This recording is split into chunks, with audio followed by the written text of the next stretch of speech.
Hello दोस्तों, स्वागत है आपका आपके अपने YouTube channel maths topper 2M में। आज की क्लास में पढ़ेंगे हम हरियाणा का प्राचीन इतिहास, कुछ महत्वपूर्ण प्रश्न जो बार बार एग्जाम में पूछे गए हैं। तो देखिए दोस्तों, शुरू करते हैं आज की क्लास। प्राचीन काल में हरियाणा राज्य किस नाम से जाना जाता था? तो प्राचीन काल की बात करें तो हरियाणा राज्य बर्मा पर्वत, ब्रह्मऋषि प्रदेश और बर्मा की उत्तर वेदिका, इन तीनों नामों से ही जाना जाता था।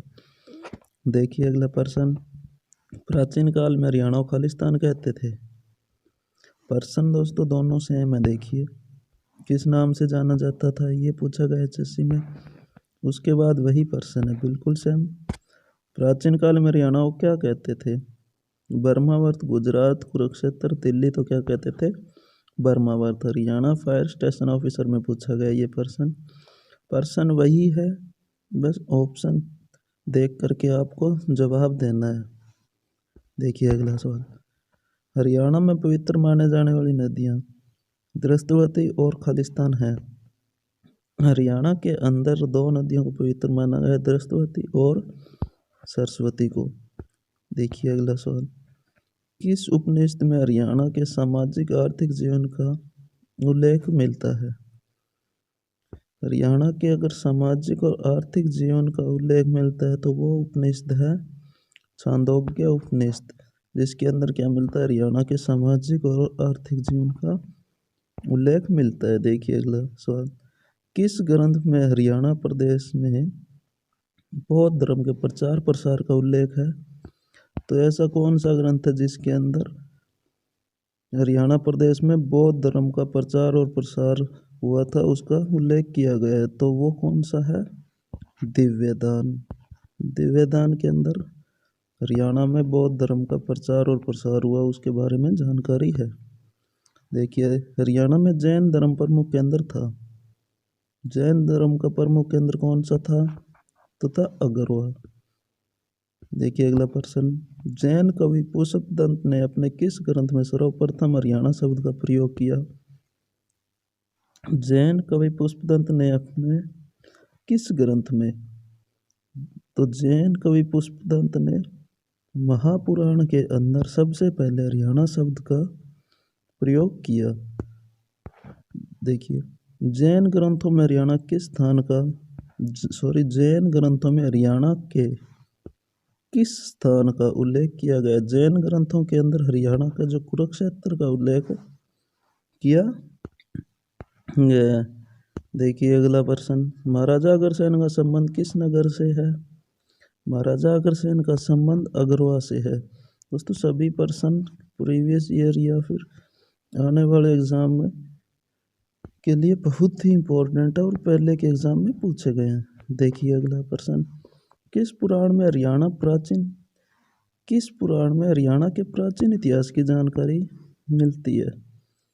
तो वामन पुराण के अंदर हरियाणा के प्राचीन इतिहास की जानकारी जो हमें मिलती है। कौन से पुराण में? वामन पुराण में। देखिए अगला प्रश्न, वामन पुराण में हरियाणा में कितने वनों का उल्लेख मिलता है? वामन पुराण के अंदर हरियाणा में 7 वनों का उल्लेख है जो मिलता है। वामन पुराण में हरियाणा के 7 वनों का उल्लेख मिलता है। देखिए अगला प्रश्न, वामन पुराण के अनुसार हरियाणा में प्रभावित होने वाली कुल नदियों की संख्या कितनी है? तो नदियों की संख्या कितनी है? 9। वामन पुराण की बात कर ली जाए अगर वन बोले तो कितने? 7। और नदियां हैं तो 9। देखिए अगला प्रश्न, वामन पुराण में हरियाणा की किस नदी का उल्लेख नहीं मिलता? वामन पुराण के अंदर हरियाणा की सरस्वती का उल्लेख मिलता है और आपगा का भी मिलता है, सुमति का भी, परंतु इंद्रावती का उल्लेख है वो नहीं मिलता वामन पुराण के अंदर। देखिए अगला प्रश्न, किस पुस्तक में हरियाणा में थानेसर और कुरुक्षेत्र के क्षेत्र में बहने वाली नदियों का विवरण किया गया है? तो कौन सी पुस्तक के अंदर हरियाणा में थानेसर और कुरुक्षेत्र के क्षेत्र में बहने वाली नदियों का वर्णन किया गया है? तो वो किया गया है वामन पुराण के अंदर। 16 और 2017 के अंदर पूछा गया प्रश्न है। देखिए अगला प्रश्न, हरियाणा में प्रथम पुरातात्विक खुदाई किसने की थी? हरियाणा के अंदर जो पहली खुदाई थी पुरातात्विक वो बीडी स्नूपर के द्वारा करवाई गई थी या फिर इनके निर्देशन में हुई थी। हरियाणा में 5 विभिन्न श्रेणियों कितने अभिलेख प्राप्त हुए हैं? हरियाणा के अंदर 5 विभिन्न श्रेणियों के कुल 37 अभिलेख हैं जो प्राप्त हुए हैं। देखिए अगला प्रश्न, हरियाणा का सबसे प्राचीन अभिलेख है, हरियाणा का सबसे प्राचीन अभिलेख कौन सा है? तो वो है टोपरा अभिलेख। हरियाणा का सबसे प्राचीन अभिलेख टोपरा अभिलेख। अशोककालीन टोपरा अभिलेख को किसने दिल्ली के फिरोज शाह कोटला में स्थापित करवाया? दो बातें, हरियाणा का जो अशोककालीन जो टोपरा अभिलेख है वो हरियाणा के अंदर यमुनानगर जिले में था। उसको कालांतर में फिरोज शाह कोटला मैदान के अंदर कौन से शासक ने स्थानांतरित करवाया? तो वो शासक थे फिरोज शाह तुगलक। देखिए अगला सवाल, गुजरी महल स्तंभ अभिलेख हरियाणा किस जिले में स्थित है? उम्मीद करता हूँ दोस्तों ये सब आप सभी को पता होगा। इसका उत्तर आप कमेंट करके बताइए कि गुजरी महल स्तंभ कहाँ पर है? सिरसा में, जींद में, रोहतक में या हिसार में? देखिए अगला प्रश्न, हरियाणा में खरोष्टी लिपिबद्ध अभिलेख कहाँ से प्राप्त हुआ? हरियाणा के अंदर जो खरोष्टी लिपि में लिखा गया अभिलेख कहाँ से प्राप्त हुआ? वो हुआ है करनाल से। देखिए, हरियाणा के प्राचीन इतिहास से संबंधित एक अभिलेख किस देश से प्राप्त हुआ?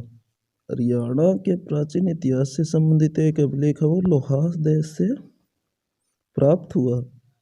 देखिए अगला प्रश्न, हरियाणा में इंडो ग्रीक शासकों के सिक्के कहाँ से प्राप्त हुए? हरियाणा के अंदर इंडो ग्रीक शासकों के सिक्के रोहतक से प्राप्त हुए हैं। देखिए अगला प्रश्न, हरियाणा के स्थान से समुद्रगुप्त के सिक्के प्राप्त हुए? मिथ्याथल है वो जहाँ से समुद्रगुप्त के सिक्के प्राप्त हुए हैं। देखिए नेक्स्ट, हरियाणा किस जिले से हर्ष की ताम्र मुद्राएं प्राप्त हुई? हरियाणा के सोनीपत जिले से ताम्र मुद्राएं वो प्राप्त हुई हैं हर्ष की। तो आज के लिए दोस्तों इतना ही। आज से हम डेली क्लास लेकर के आएंगे 31 या 32 टॉपिक बनते हैं टोटल, और हर टॉपिक के 31 टॉपिक के 100 प्लस क्वेश्चन है, ये देख लीजिए आप।